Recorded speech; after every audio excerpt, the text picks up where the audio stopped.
Bismillahirrahmanirrahim. Assalamualaikum warahmatullahi wabarakatuh.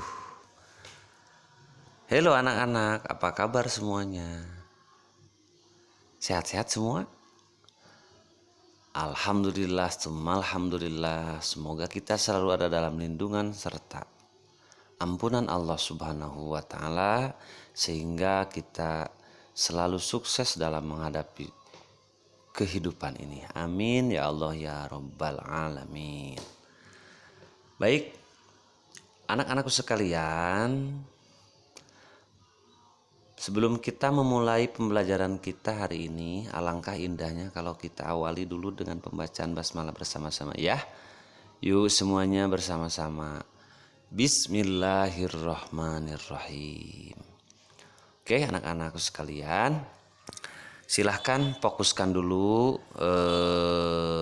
konsentrasinya, karena pada pertemuan kita kali ini insya Allah kita akan membahas tentang unsur-unsur cerita fiksi ya.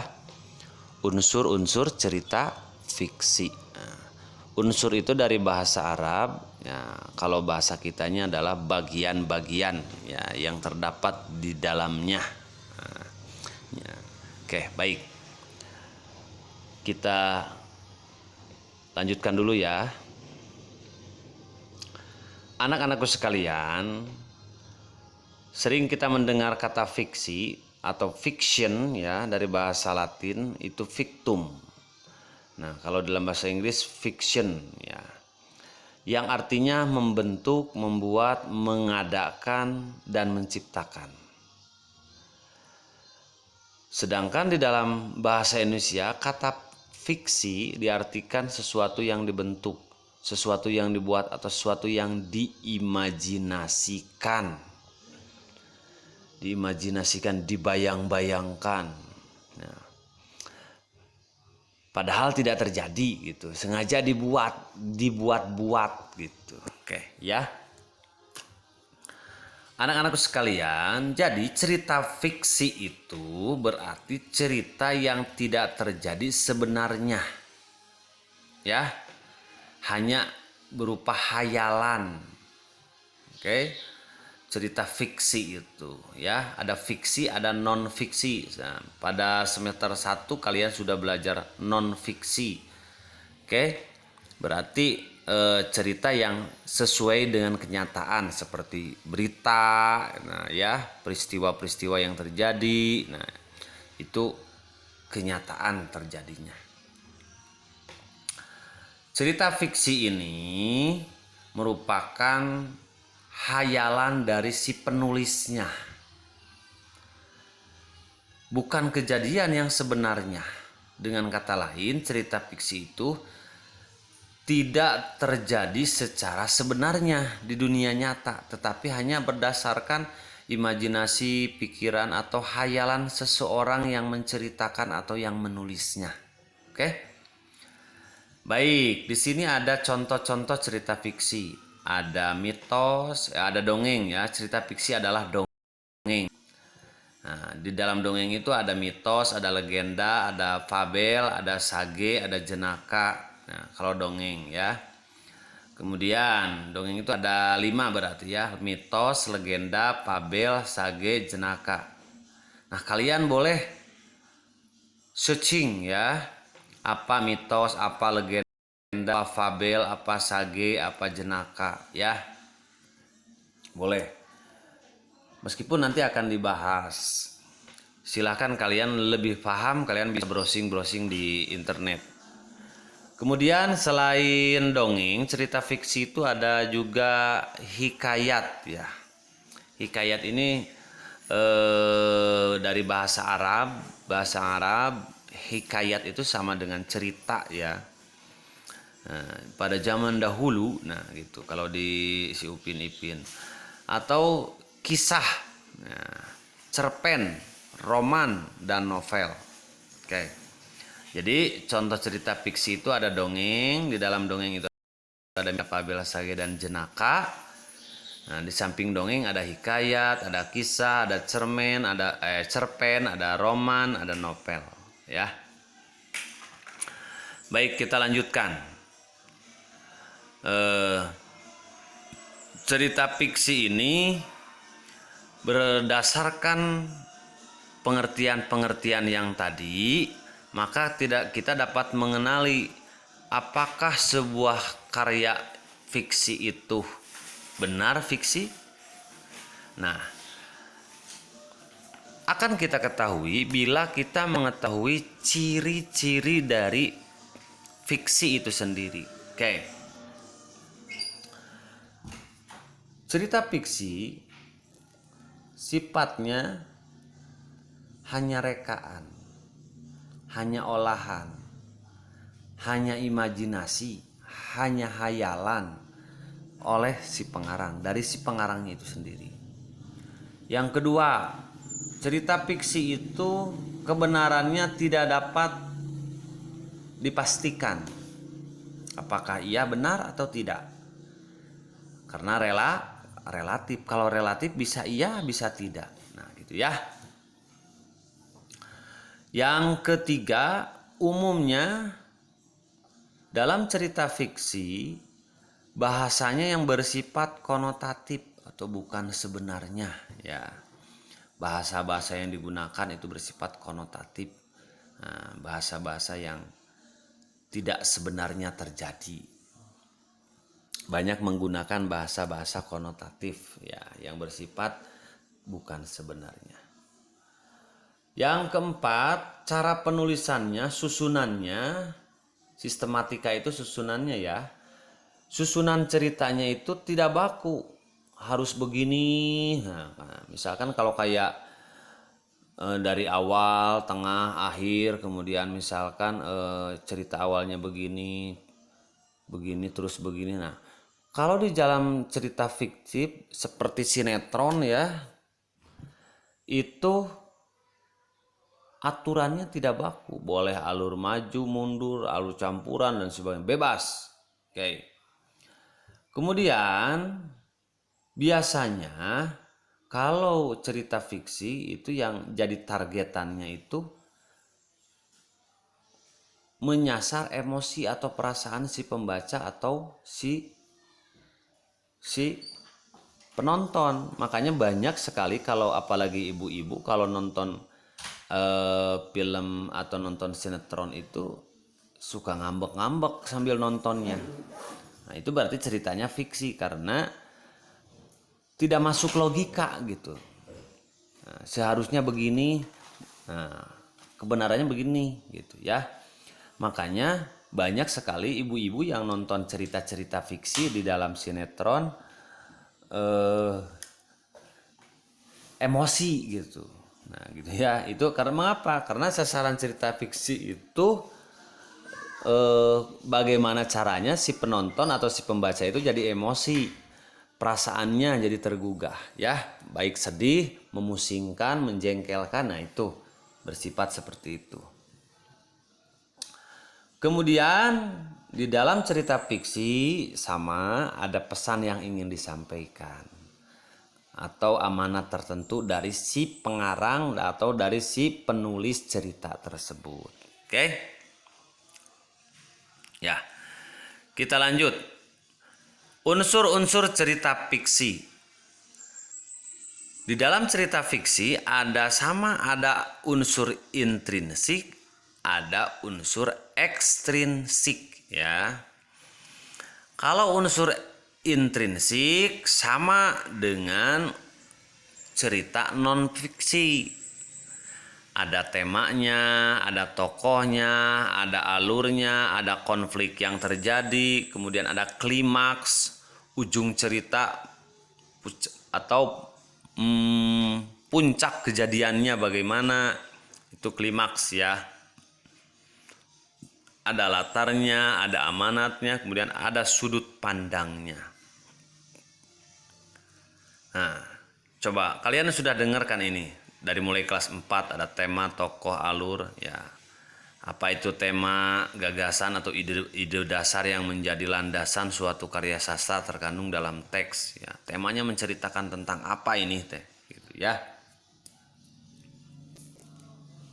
Kemudian tokoh. Ada pelaku dalam ceritanya, ada pelakunya, ada yang antagonis, ada yang protagonis. Kalau antagonis, Pak Opik ingatkan lagi, antagonis itu yang berperilaku tidak baik. Kalau yang protagonis, tokoh yang memerankan berperilaku baik, ya. Kemudian alur cerita, urutan kejadiannya, konfliknya, masalah yang dihadapi oleh tokoh cerita. Kemudian klimaksnya, ya, ujung dari konflik atau apa puncak kejadiannya, apakah menyedihkan atau menggembirakan. Kemudian latar itu waktu, tempat, dan suasana atau keadaan, ya, keadaan yang terjadinya. Misalkan saat sepi, berarti keadaannya sangat sepi peristiwa terjadi itu, ya. Keadaan ribut, keadaan hujan, itu keadaan, ya. Kemudian amanat sama pesan yang ingin disampaikan oleh si pengarang atau si penulis melalui cerita yang dibuat. Kemudian sudut pandang. Sudut pandang adalah cara pandang pengarang dalam menyajikan tokoh. Nah, misalkan menyajikan tokoh ini dengan bahasanya yang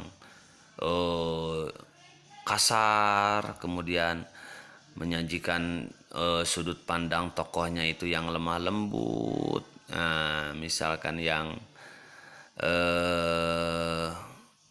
ada yang jahat, bahasa jahat orangnya, bahasanya kasar. Ada orang yang jahat tapi berbicaranya lembut padahal dia jahat. Nah, itu cara menyajikan tokoh oleh si pengarang tersebut, ya. Misalkan banyak sekali, coba kalian lihat di cerita-cerita hayalan di sinetron, ya. Yang kedua ada yang disebut unsur ekstrinsik. Unsur ekstrinsik itu yaitu unsur-unsur atau bagian-bagian pendukung di luar cerita, namun sangat mempengaruhi jalannya sebuah cerita. Nah, contoh misalkan sikap, kemudian keyakinan, nah, bisa mempengaruhi. Nah, contoh si A beragama Kristen memerankan seorang Muslim, nah, pasti akan berpengaruh, ya. Nah, paling tidak akan ada kelihatan kaku dan sebagainya, ya. Maka ketika memerankan misalkan praktek ngaji nggak mungkin, ya, meskipun dia misalkan berpenampilan, kalau perempuan hijab, kalau laki-laki berpenampilan baju muslim dan sebagainya, tapi karena dia seorang Kristen, ketika tidak mungkin akan diperankan untuk membaca Al-Quran, ya. Kemudian pandangan hidup yang keseluruhan akan mempengaruhi karya yang ditulisnya, tergantung si penulisnya. Kemudian psikologi. Nah, misalkan kalau psikologi siapa? Psikologi keadaan jiwa pengarang. Ya. Psikologi itu keadaan jiwa pengarang, seperti keadaan ekonominya, politiknya, sosialnya, keadaan, akan mempengaruhi, ya. Dari segi penyampaian kata-katanya, misalkan dalam keadaan corona pasti akan tersangkut-sangkut, nah, karena keadaan pada saat itu, ya. Kemudian pandangan hidup suatu bangsa, nah, pasti diceritakan kalau Indonesia berpancasila, nah nanti di dalam dialognya itu bakal ada kesebut lah, nah, bisa. Kemudian ada pengaruh ekstrinsik lain dari karya seni lain, misalkan seni ukir, seni lukis dan sebagainya, bisa, ya, mempengaruhi.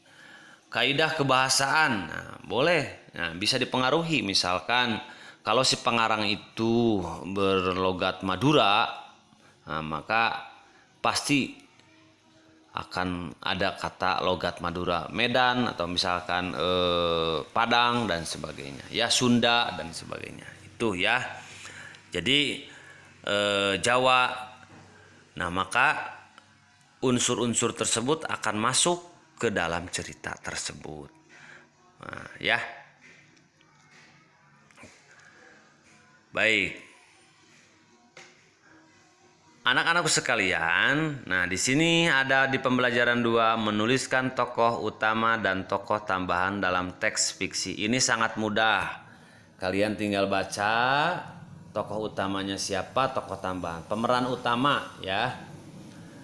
Yang sering kalau yang disebut tokoh utama itu kalau di televisi yang sering muncul.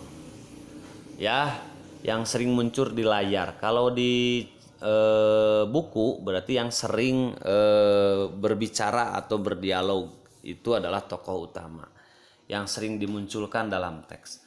Sedangkan tokoh tambahan atau tokoh pendukung itu hanya biasanya tidak sesering munculnya dari tokoh utama. Ada lagi figuran. Nah, misalkan kalian lihat di sinetron-sinetron ada tukang bakso lewat, Mang, nanya orang, ya. Mang, ada orang lewat tadi.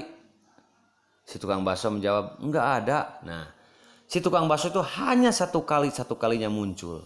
Nah, maka tukang bakso itu disebut tokoh figuran atau tambahan, ya. Oke. Kita lanjut. Nah, bagaimana caranya kita gampang. Kita dengan menyebutkan tokoh utama dan tokoh tambahan dalam teks fiksi. Caranya bagaimana? Baca dengan cermat. Kemudian cermatilah kemunculan tokoh yang di dalam teks, siapa yang sering munculnya, ya. Mana biasanya tokoh tambahan itu yang sering berdialog dengan si tokoh utama, ya. Sedangkan tokoh utama itu kan memerlukan teman biasanya, teman si tokoh utama, ya, tokoh pendukung namanya atau tokoh tambahan. Oke. Nah, anak-anakku sekalian, di sini ada sebuah contoh bacaan ya.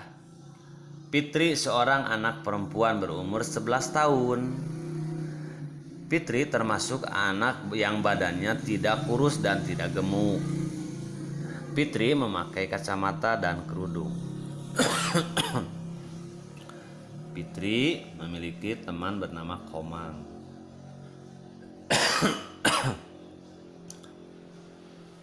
Perlu kalian ingat, siapakah yang sering disebut di sini? Fitri, maka Fitri disebut tokoh utama. Ada nama lain yang disebut Komang, maka Komang disebut tokoh pembantu atau tokoh tambahan atau figurannya atau tambahannya, ya. Mudah sekali. Oke. Nah, dalam cerita pasti ada tokoh yang bersifat baik dan buruk. Yang tadi ya, Pak Opik sebutkan ada protagonis, ada antagonis. Nah, ini lihat antagonis. Tokoh yang sering dibenci oleh penonton, nah itu tokoh antagonis. Protagonisme yang kelihatannya yang memerankan baik, belum tentu aslinya baik, tapi dia karena dicerita atau di film atau di sinetron akhirnya berperilaku baik, ya. Gampang lah. Contohnya yang sombong, pendendam, pembohong, nyakiti orang lain dan sebagainya, ya. Itu tokoh-tokoh antagonis. Kalau protagonis sebaliknya. Di sini ada sebuah cerita kisah semut dan belalang. Oke. Mana yang ceritanya yang termasuk tokoh-tokohnya, ya. Suatu hari di musim panas yang terik dan melelahkan, seekor semut terlihat rajin bekerja.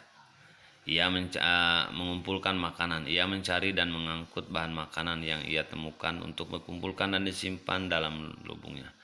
Meski berkeringat tuh, ini kalau dilihat dari ceritanya ini banyak menceritakan siapa, ya. Nah, kalian boleh, nah ini nanti dibaca ya, yang lama bacanya. Nah, Boleh kalian mengerjakan latihan halaman 101, 102 di buku pena ya, 6D. Nah, silahkan kalian baca, kemudian jawab pertanyaannya, ditulis jawabannya, difotokan, lalu dikirimkan secara pribadi ke Pak Opik ya. Baik anak-anakku sekalian, Pak Opik dapat simpulkan pembelajaran kita hari ini. Yang pertama, cerita fiksi. Cerita fiksi itu cerita yang bohong. Ya, kebenarannya belum tentu terjadi. Ya, belum pasti kebenarannya. Kemudian cerita fiksi itu bahasanya banyak menggunakan bahasa yang konotasi, yang konotatif, yang bersifat sulit dimengerti gitu ya. Alur ceritanya enggak jelas, menceritakan apa dan sebagainya ya. Baik, jadi fiksi itu hanya ngarang-ngarang doang, hanya karangan doang, tidak benar terjadi ya. Misalkan ada dongeng, tadi kan hikayat, kisah, roman, fabel, ya. Dongeng itu ada 5, ada fabel, ada sage, yang tadi ya. Kemudian ada hikayat, ada kisah, dongeng ada 5. Ingat yang tadi ya, tonton ulang ya oleh kalian supaya penjelasannya mudah dimengerti. Jangan hanya satu kali nontonnya. Baik, anak-anakku sekalian, itulah yang dapat kita pelajari hari ini. Sangat mudah oleh kalian terima, asal serius, mudah diingat, dan kalian akan bisa mengerjakan. Oke, terima kasih. Itulah yang dapat Pak Opik sampaikan. Mohon maaf atas segala kurangannya. Mudah-mudahan secepatnya kita akan sekolah secara biasa. Amin ya Allah ya Rabbal Alamin. Terima kasih. Wassalamualaikum warahmatullahi wabarakatuh.